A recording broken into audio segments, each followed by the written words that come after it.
Welcome back to the Hull City RTG. We are top of the table and you will notice Manchester City are still 6 points behind, but they've played a game more. They've played Everton. They've lost to Everton. We have the opportunity today to open the gap at the top to 9 points. Should we be able to win against Aston Villa, and then we can maintain that should we be able to win against Liverpool and bogey team Bournemouth. We'll wait and see. Only the 3 games today because, of course, we're out of all domestic cup competitions, unfortunately, and as of yet, aren't involved in Europe. Although, the way things are going, we certainly will be involved in Europe next year. In fact, if we're able to win the Premier League this year, which at the minute we look favourites for, next season might be the last season of this Hull City RTG. We'll be moving on to a new save after season 6. This is season 5, isn't it? So we'll be potentially starting a new save after season 6. We shall wait and see. Of course, there's still plenty of time left to go in the save, so plenty more to be won, plenty more to be done, and hopefully we can start with a win against Aston Villa. You see Charlie Barnett is still pressing for the golden boot, although midfielders Bruno Fernandes and Emil Smith-Rowe are certainly trying their hardest. Malik Wilks is there on 12 as well, so again we're showing our goal-scoring prowess this season, and again we have to thank our improvements in defence this year to our overall league position, because I don't think we've been scoring at that many more than previous seasons, but we're certainly keeping out a lot more than we were in previous seasons. You can see Villa's line up there on the left-hand side. Emi Martinez still in goal for them. Gilbert, Elizondo, Milenkovic and Sanchez. Lato, Douglas Luiz, Emre Can and Harvey Elliott on the right-hand side with Duan and Alfredo Morelos, the Rangers striker. Now an Aston Villa striker up top. As ever, do drop the video a like if you're enjoying this save and let me know any feedback you have in the comment section down below. Thank you very much indeed for your support on the Streamer Showdown over the weekend. I very much enjoyed the tournament, and thank you for those of you that came across to the Twitch channel to join me. I really appreciate the support. We weren't quite able to get as far as I might have liked, perhaps, after making it through the league stage, getting knocked out in the quarterfinals, but I was delighted just to make it to the knockouts in the first place. So really pleased, and hopefully I'll get the opportunity to be involved in the Streamer Showdown again moving forward. But for now, we're going to concentrate on FIFA, we're going to concentrate on YouTube, and we're going to concentrate on getting ourselves an extension to our lead at the top of the table. Gilbert. Nice ball over the top looking for Harvey Elliott, who brings it down really well, actually. Calamelda couldn't quite cope with the run there, and here's Alfredo Morelos, brought Garcia Villa out of position to try and deal with that. Gilbert. Into Harvey Elliott, who's onside. Nice little ball roll. He must have done his research and learnt that I do struggle defending against ball rolls historically, but it's my 250th game in charge apparently. Well, hopefully we can mark it with a win. Let me just dink this and hope that Pinto can get there, which he can! But Haritz with a great block. Pinto now 93 rated and having completed his development plan for this season. Oh, stay you! We've seen those fly over the bar plenty of times, but that was a wonderful header. Wow! Buried in the top corner. I need to see a replay of that, please. Hull fans into raptures. Didn't necessarily get a run on his teammate, just got to the ball first, and wow. What a header. Leonidas Sturyu. He's risen so high that that's probably the best header we've had in this career mode. I'll go as far to say that. Leonidas Sturyu makes it Hull 1, Aston Villa 0. Morelos. Marcos Rojo is retiring from his time in the game. Aston Villa player still evidently in this save. Can't just lift this and... Oh! Oh! Really? Oh! I mean, handball to start, but... The quality of goal in this game so far, he just ignored it, and I was about to go mad at him. He nilled that, didn't shoot, and then I was about to have a go at him again. But then he pulls out the scorpion kick. Oh, he's hit him on the back. It wasn't a handball. Oh my god. I think you need to hit the thumbs up button, lads. I think that warrants it, don't you? Control on the back, scorpion kick, mind blown. James Maddison into Pinto. Barnett. Oh, Aston Villa are just getting torn apart. 3-0 inside 22 minutes. That's almost from kickoff from the last goal. win it back off them, and go and score another. I didn't check to see where Villa were in the league prior to the game. I don't think they were that low, like mid-table-ish, I think. But they're not playing like a mid-table Premier League side right now. They're playing like a League One side. Awful performance defensively from Aston Villa so far in this game. Emre Can into Elliott. Wilfred Ndidi, of course, confirmed as going to Hertha Berlin in the window just gone. We picked up... Oh, no. Well, for everything Steryu did right in the first half and we did right defensively, that's just unfortunate. I've tried to clear that first time. It's just cannoned off his chest. And Morelos is not going to need a second invitation. Smacked home. Hit him in the chest or just oh, might have just hit me in the face even. But cracking finish. Take nothing away from that. The quality of goal scoring in this game has been very high. Unfortunately, it hasn't all been for us now. The clean sheet is gone, but I still feel pretty confident of getting the victory here. Villa haven't really had much going forward. That was poor from me. Villa haven't really had much going forward and have had to rely on a defensive mistake to get themselves a fighting chance in this game. But that will lift their mood, lift their confidence, and maybe they'll go on a bit more of an attacking push in this second half. They were very composed in the first half on the ball, but didn't really do much with it. A lot of possession, not many chances, but that might spark them into life now. And here they come again down the right-hand side with Harvey Elliott. They've got Manchester City next, so if they could be better against them than they have been against us, then certainly I'd appreciate that in our hunt for the title, because it really does look like it's just a two-way fight right now between ourselves and Manchester City for this Premier League title in this 5th season. Elliott across there to Gilbert. Nice tackle away by Steryu, and Pinto will push this forward. And this is the stereotypical ChesnoidGaming counter-attack. Although Lewis Potter didn't quite get the best touch away there. Pinto. Barnett's a little bit too far wide there. We'll find Pinto again. I might have overplayed this slightly. No, Malik Wilks is there, and they've left him alone, and he'll turn it home. Another defensive mistake from Villa. Just not paying attention to who's where. And he's just backed up, and it's opened up for him. And that's why it took a little bit longer. Then once I realised that actually, the one that passed to Barnett was overplayed a little bit. I was like, don't rush to get the ball back into the middle. Wait for your opportunity. Malik Wilks opened the space up. There was the opportunity. Opportunity taken. Swept home 4-1. If it wasn't already previously, game over. Lato back to Sanchez. To Lato again. Is he going to keep that in? He is. Good footwork to get it back to Sanchez. He's gone again, Lato. Oh, Jimmy Maddison. Love that. Very much so. That's what we bought you for. To be the dynamic box-to-box player. Get involved in the tackles. Get involved in the attacks. To be fair, he's not actually had much of the ball in this game, I don't think. I can't recall anyway. We could get him a goal, though. On debut, James Maddison. Yes! Hull 5. Aston Villa 1. And a debut goal for Jimmy Maddison. That'll do nicely. Aritz over the top to Douglas Luiz. I'll have that tart. Thank you. Sangare potentially in... Oh. Really, ref? Really, ref?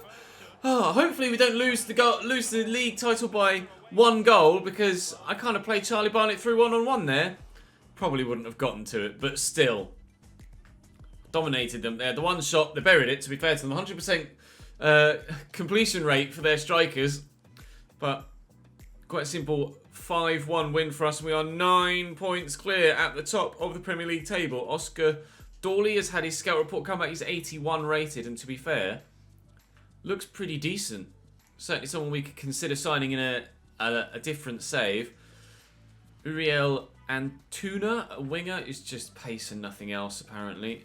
And then Jude Bellingham, by Season 5, has grown to 81 rated. So he's actually not that amazing overall-wise, but his stats, in general, actually pretty good. I'm leaning out the way so you can see them. Stand tackle 87, short pass 86, long shots 85, dribbling 88, finishing 92, and great physicals. How he's an 81 rated central midfielder, I have no idea. Change him to Cam and he's probably like 85, 86. Definitely. Individual stats are a lot better than the overall there, aren't they? Right, off next. Actually, no, we're not off anywhere. Liverpool are off from Merseyside to come all the way east to come and play us at the KCOM. Liverpool, Alisson in goal as expected. Trent, Chaleta, Jimenez and Tsimikas at left back with the captain's armband as well. Curtis Jones, Fabinho and Harry Wilson playing centrally. Hello, Adama Traore, Roberto Firmino and Diogo Jota on the left. Harry Wilson playing at centre mid. Now where have we thought of that before? We ended up going with James Maddison. Can Harry prove to us that we've made the wrong decision? After a goal on debut, I'm not sure, but certainly I'm intrigued to see how well he plays in that central area, considering we thought that that might be a great place for him to fit into our team.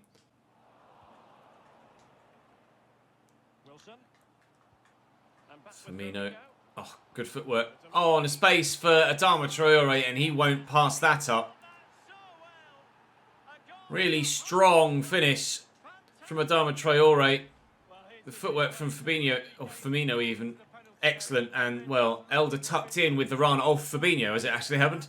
But couldn't, or should have, given a shout to a centre-back partner and been like, track that run, I've got someone on this side. He didn't, he just ran with the one in the middle and left Adama on his own. Which is why we're 1-0 down. Barnett. Wide to Elder.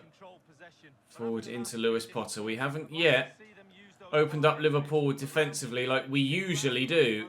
He says as Lewis Potter steals that away. Oh, but can't find Pinto at the back post.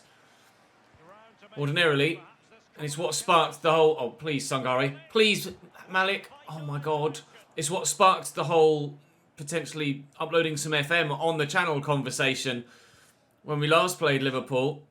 But so far in this one, they've actually been much better defensively and not quite so gung-ho offensively. It might be because they're away. I don't know whether the home-away balance would have an effect. But they've not been as easy to counter and easy to score against as they were in the earlier game in the season. Here's Diogo Jota back to Tsimikas. Spun me brilliantly. And back to Diogo Jota, and thankfully Garcia Villa is in the way. And that should be, unless he goes out for a corner, the end of the half. Delivery to come in from Wilson. And away. No. Oh, I thought he was going to shoot. He's done me there. He's just dropped the shoulder. Are you onside, Harry? Yes is the answer. Away by Villa. Still, no. There's the half-time whistle. Dear me. Liverpool really pushing for a second. But I haven't been able to do anything offensively against them so far, and that's unusual for a FIFA career mode save.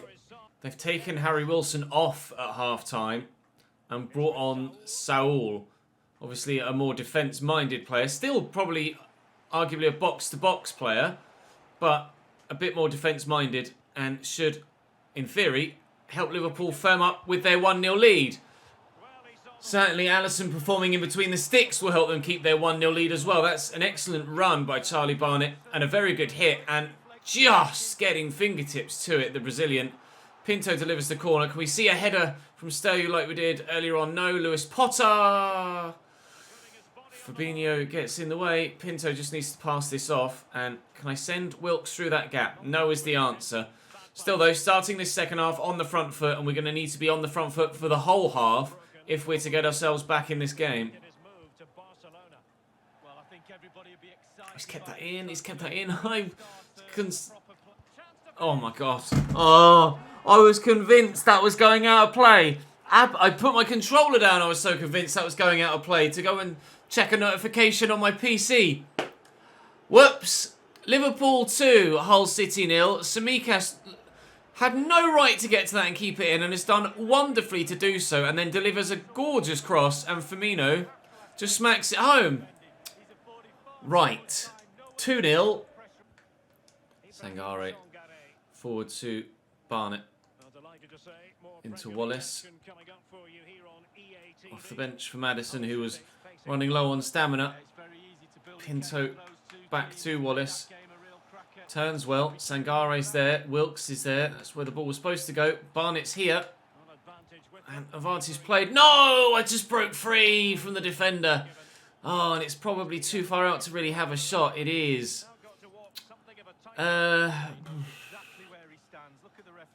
Yeah, I can't take a shot from there, can I? We'll just play it short. And then maybe through for Lewis Potter. That could work really well. Fabinho's with me. Fabinho gets a good block on it. Oh, he's not gotten to that, though. Pinto. Oh, I don't know what he's trying to do there. Adama Traore and Trent will clear the way for Liverpool, and Diogo Jota will definitely be keeping that in. Because it dropped on a sixpence right on his chest. Former Wolves teammates finding each other. Wallace. That's actually a great ball around the corner to Leonardo Pinto, who can get away here and maybe try and find someone on the edge of the box. Or Wallace to Pinto again. Lewis Potter. I'll take a free kick there, ref. I'll definitely take a free kick there. Right, come on then. Do we give it to Barnett or do we give it to Pinto? Both of them decent with a free kick with the 89 curve. I'm probably going to lean towards Pinto taking this. See what we can do against Alisson here. We'll put it just above the wall, he says. With a little bit of up and down. And a yellow time. But not enough power. Not enough power to trouble Alisson. Still 2-0 Liverpool. Adama. Back to Guevara. Or Guevara. They've made all three changes now, Liverpool. Guevara is on. They've also brought on Saul, as we mentioned. And they made a change up top as well. Bukovski is a striker now on up top ahead of Bobby Firmino. I don't know anything about two of those three changes. Obviously, we know quite a bit about Saul, but I don't know anything about Bukovski or Guevara. You guys might. Feel free to let me know. Diogo Jota driving into the box. 3-0 Liverpool. And, well, we might not know anything about Bukovski other than he scored a goal against us. It kind of makes me feel a bit silly for all of my complaints about Liverpool last time we played them, but you could probably tell from the highlights that it's been a completely different game.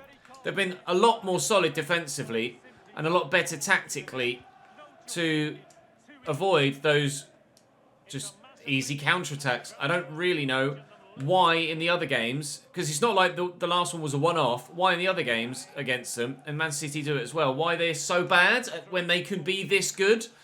That's what doesn't make any sense, but oh well. It is what it is. Liverpool 3, Hull City 0. We can only play the team in front of us on any given occasion. And on this occasion, they've been by far the better outfit. We're going to lose this one, and heavily. There goes our 9-point lead at the top of the table. Game over, and the fans are letting their voices be heard. Huge boos around the ground. They weren't happy with that, were they? The Hull City faithful. Not even in the slightest. I have a slight feeling I might need to go and make that up to them now in the third and final game.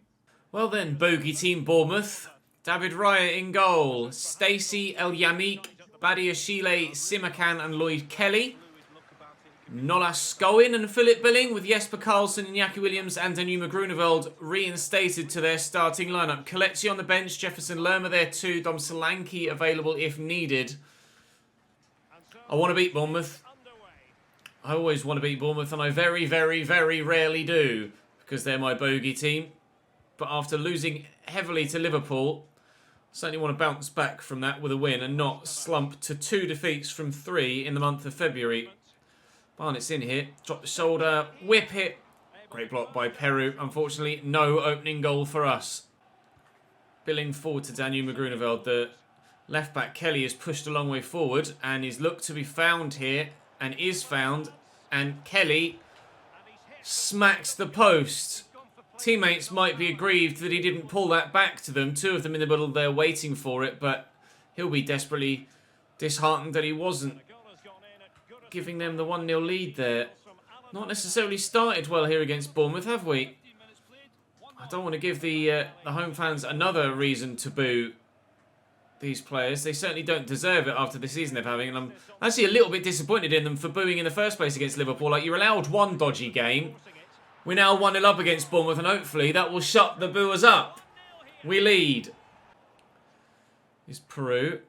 Certainly easier to say than his full name. I'm glad it just says Peru above his head. Here's Lloyd Kelly. Struck the post earlier. Has Danuma Grunewald inside and Philip Billing available to him. Billing will find Danuma. And he has actually really nicely gotten away. No! The quality of finishing in this episode today has been unreal. That I could just tell. You know when you see someone wind up for a shot and you're like, it's gonna go in. Just He gets away, and then just here, as he starts to one-up, you're like, it's in. There's not a chance. No one's stopping that. It's a Coutinho special. And on this occasion, it's a... Oh, what a whip. It's a Danuma Grunewald special. That might even be better than the Scorpion kick earlier on. Everton now lead against Liverpool in the Merseyside derby. So after the high of beating top of the table, they might end up losing their local derby. Barnett gets that to work. There's not much room here, is there? With their back line. Look at all those men back. All but one striker left forward behind the ball for Bournemouth here. This is going to be so difficult to break through. Maddison could turn the man here and squeeze a shot away. It will fall to Pinto. I'll look to try and get it back to a teammate. I have actually been able to get that to Sangare. Didn't think it was going to get there. Bury it, please. There we go. Lead again. Patience. Patience, patience, patience. We did it in the game earlier on in the episode where we waited with Pinto for the right time to pass the ball to Wilkes to turn it home. And here, just wait, round the corner and buried by Charlie Barnett. Thank you very much, sir. Your 14th goal of the Premier League season, our second, and we lead again before half-time. Great time to score as well. Danuma driving inside. Nicely done by Sangare. Strong in the tackle, which is what he needed to be in that situation. Pinto with that cut inside tactic working well. And Keane Lewis Potter's touch has taken that too close to Jack Stacey and allowed the defender the chance to step in and steal it away. But given away by Jack Stacey. And Charlie Barnett's played in here. Can he replicate Danuna Grunewald's effort? No! Oh, but Malik Wilkes will turn home the rebound. Very, very fortunate third, I have to be honest, for that rebound to fall straight to Malik. But we'll take it. Trying to... Oh, so unlucky. Charlie Barnett, that deserved to go in. It was such a wonderful wrap of the foot around the ball. And Wilkes just smacked it in the far bottom corner. Shot power, too much for the keeper, who'd done well to get back to his feet in time. 15 goals for the season for Malik Wilkes. He's leading the way now with regards to top goal scorers in the league for Hull City. He and Charlie Barnett were both on 14 then. And it's Wilkes that's the first to 15. But can we get Barnett to 15 later in this time? We could even get Wilkes to 16 perhaps. He's turned inside nicely here. Slightly overrun that though, but it will fall kindly for Lewis Potter. And Pinto's in a good position. And here's Charlie Barnett and Wilkes. And blocked. And Barnett. And Pinto. And a fourth. No, he's offside. Garcia Vaya forward there to Sangare. Maddison will use Tavares first. Draw the defender out, so then there's more space inside for Pinto. Quickly. Oh, nice attempt by Jimmy Maddison to try and get that around the corner there. Barnett will get away from the defender. I'll try and squeeze the shot off at the near post. And now both they and ourselves now have hit that left-hand post of the goal at this end. Lloyd Kelly in the first half, Barnett in the second. No more goals yet as a defender is injured for them. You can see him there actually holding his shoulder just on the edge of the box. El Yamik, they haven't made the change yet. He's been able to continue for now. Oh, that's a great ball over the top. And Kelly knocks that inside brilliantly to Danuma. I thought he was going to try and go for the worldie again. Trying to force Iñaki Williams wide here by just laying my body on the line.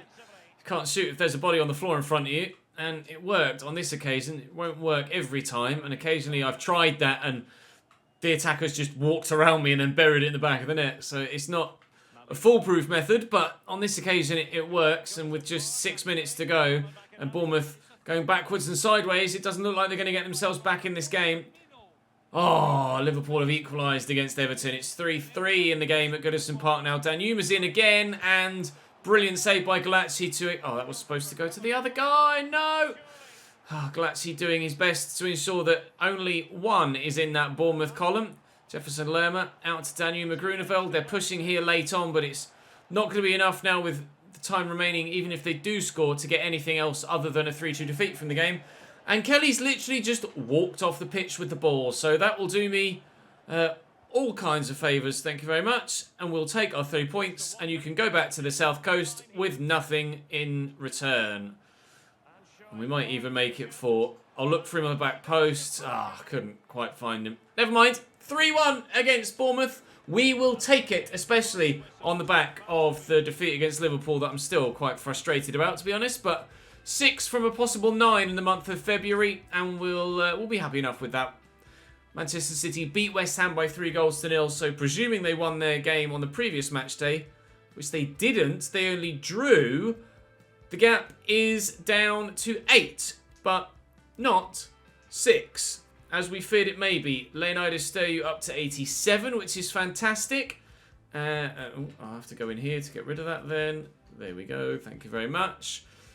Okay, it's still there, never mind. I'm sure when I advance it'll disappear. Tomorrow we have Watford, Brighton, City, crucial game, and Everton away. Brighton at home will probably be the simmed game. Everton 6th, City obviously 2nd and closing us down.